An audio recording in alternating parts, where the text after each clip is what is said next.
Ninze Henry Maganda Matia Cholo tudde. Basebo ne banyabo eyo ekifaananyi ekyo kyemulaba erimu abamaze ebbanga ddene nga mumbuuza lwaki saalokoka. Emyaka gyonna gye namala nga mbaweereza wano e Kampala ku radios. Lwaki bangi mwebuuza Matia Cholo otudde lwaki teyalokoka? Ekifaananyi ekyo. Tambuza video eno. Nze ndi muna mawulire. Radios abasumba wano mu Kampala, top radios and top pastors nabakolera ku radio zaabwe. That is the reason lwaki saalokoka. Abasajja abo bemulaba oli abadde atudde ye Pastor Jackson Senyonga, oyo yali mukama wange nga nkola ku top radio. Omulala ye Wilson Bugembe abadde abuuza Pastor Senyonga. Bugembe mumanyi. Awo babadde mu State House olunaku lw'eggulo. Abasumba babalokole n'abamu ku bantu abakkiriza mu nzikiriza eyo babadde bagenze mu State House okuwanda eddusu ku General Museveni. Katonda amuyamba amuwe ekisa mu campaign zino General Museveni awangula akalulu. Kaakati eyo y'ensonga basebo ne bannyabo. Lwaki saalokoka emyaka gyonna ababali bamaze ebbanga nga mumbuuza Matia wakolera radio zonna ez'abalokole abasumba ab'amaanyi lwaki wasigala tolokose? Era y'ensonga lwaki abo bwe mulaba ba Kamagu si balokole. Kamagu mmanyi ku top radio. Tosobola kulokoka bo singa ofuna omulimu ng'okolera musumba wane e Kampala nga toli mulokole. Tosobola kulokoka. Kubanga abasajja abo bannanfuusi n'abakazi abo. Abantu abo ekkanisa ze basumba zisulamu abantu buli lunaku. Abatalina kyakulya, abatalina mirimu, abalwala ebirwadde nga mu malwaliro teri ddagala babateekako bwa mikono mu makanisa gaabwe. Era nga abasajja n'abakazi abo bakimanyi nti abantu bano babonaabona lwa bukulembeze bubi. Naye olw'okubanga abasajja n'abakazi abo bannanfuusi era buli kaseera basigala bendoosinga, basigala bakampeiningira General Museveni agende maaso ng'akulembera ensi eno. N'aba abasaadde abo bannanfuusi n'ensonga lwaki nze nalemwa okulokoka. Nakolera Kingdom FM emyaka 7. I was a top most presenter. Bwe mbasinze nali abasinga. Because I was every year voted. Myaka 7 gye naliyo. Nakolera top radio. Nakola Dunamis FM Prayer Palace ekibuye. Nakola ne ku radio yaffe nali omu kubagitandika na Mirembe FM ya Church of Uganda. So I know pastors. I've dealt with the topmost pastors. Naye nkutegeeza nti abasajja n'abakazi abo bannanfuusi nabategeeza nti omusumba wa wane Uganda gwe bw'ogenda ne miliyoni ya sente n'ogimuwa mu church ng'ogiwaddeyo buwi. Oluvannyuma neevaayo ate omuntu omulala najja mu church nga mulwadde yeetaga emitwalo 10 bagende bamulongoose, omusumba tasobola kujja ku miliyoni eri emitwalo 10 awe ate ng'ozimuwadde buwi. Be basumba bawane Kampala bannanfuusi balina emitima emigumu egitasaasira ejjekko kati baabikwatanga bikwate nti olina okwogera bw'oti abantu balowooze nti oli wa Katonda.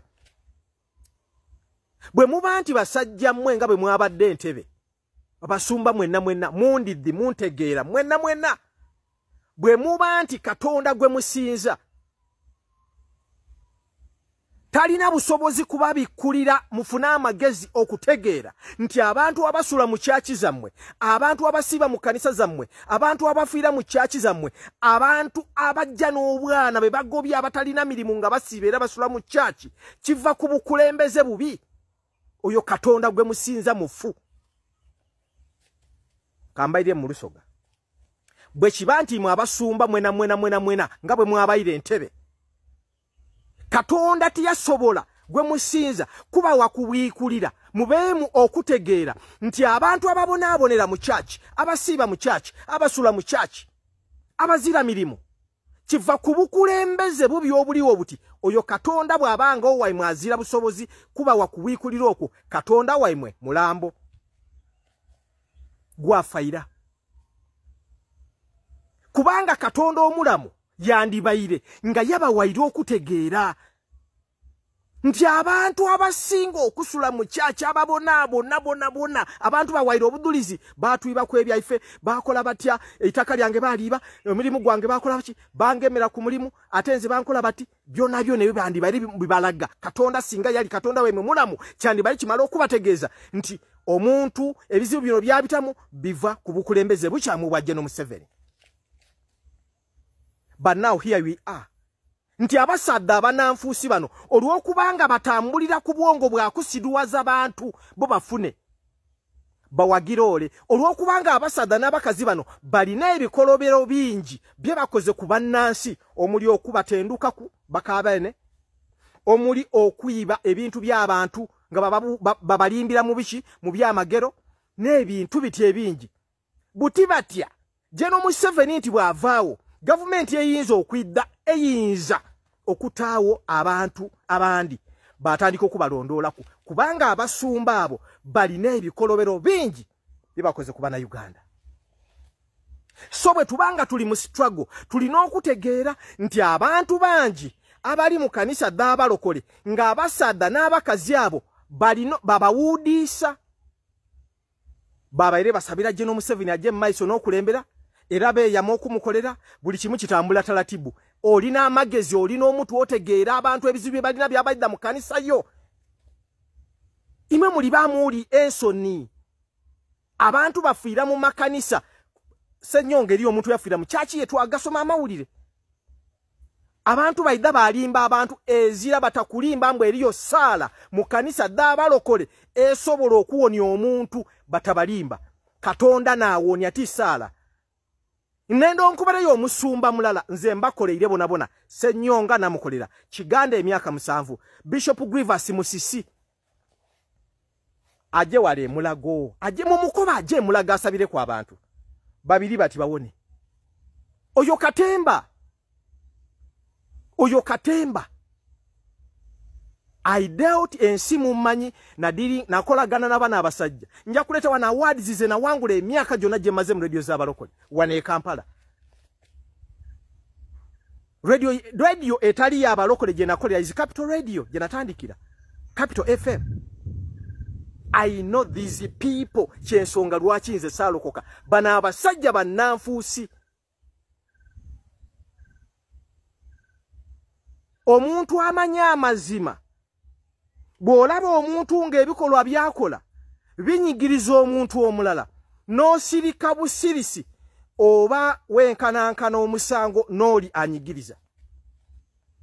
You know abantu abasula abakazi n'abaana mu kyaki n'abasajja kiva kuki naye olw'ebikolobero bye mukoze nakutegeeza nti ffe twalinga ku Kingdom FM nga tubanja emyezi 5-6 kiganda yalowooza kuwasa mukazi wa kubiri ne basonda motoka tusonda sente z'omukolo nga ffe tubanja the same thing muli de senyonga abakozi be twalinga ku Prayer Palace Dunamis FM tubanja emyezi na Bishop Grievous Musibu yajjanga nambizi yakuna matata ne musooka ne muli awo era kasamula banga Bishop abuze kasamula be motoka yakuna matata erese embizi yakomyewo kati awo bwajja n'abawaayo omwezi gumu ku myezi 5 bana abasajja bannanfuusi nababuulya bwe nazaalira omwana mu ddwaliro Mengo 2012 ne bankwatirayo emiliyoni 3 miliyoni 4 Albert Kukuwa ne Mengo naye nga manja Kingdom emitwalo emyezi gyali 6. I told you that bana abasajja bannanfuusi tebalina kusaasira. So tulina okudiringa bwe tuba tutambula mu struggle eno nga tutegeeza ensi abantu abali mu makanisa g'abalokole naddala bangi abantu bano abali mu kanisa z'abalokole be bagamba mwe ebyobufuzi nze tebikukwatako mujja kumala emyaka nga musula mu kanisa tebikwatako jja kumala emyaka nga ofiira mu kanisa ebirwadde nga mu malwaliro temuli ddagala anti mwe bye tebinkwatako. Abalokole mwefudde abasirusiru ne mulowooza nnyo obwongo ebiri mu ggulu ng'ebyokunsi ebibakwatako temufaayo bitegeera mwete binkwatako. Robert Kyagulanyi Ssentamu gwoba olonde ni president alina okuira kwa Uganda ebyo byonna biterere.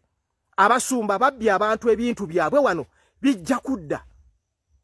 Mwalaba omukyala wa wali kanisa ya wano nga ku CPS gwe bajjako emmotoka mbuno bamuwonyeza siriimu n'agaana olutalo lwe twayitamu okubiteeka mu mawulire nze Maganda Henry tambuza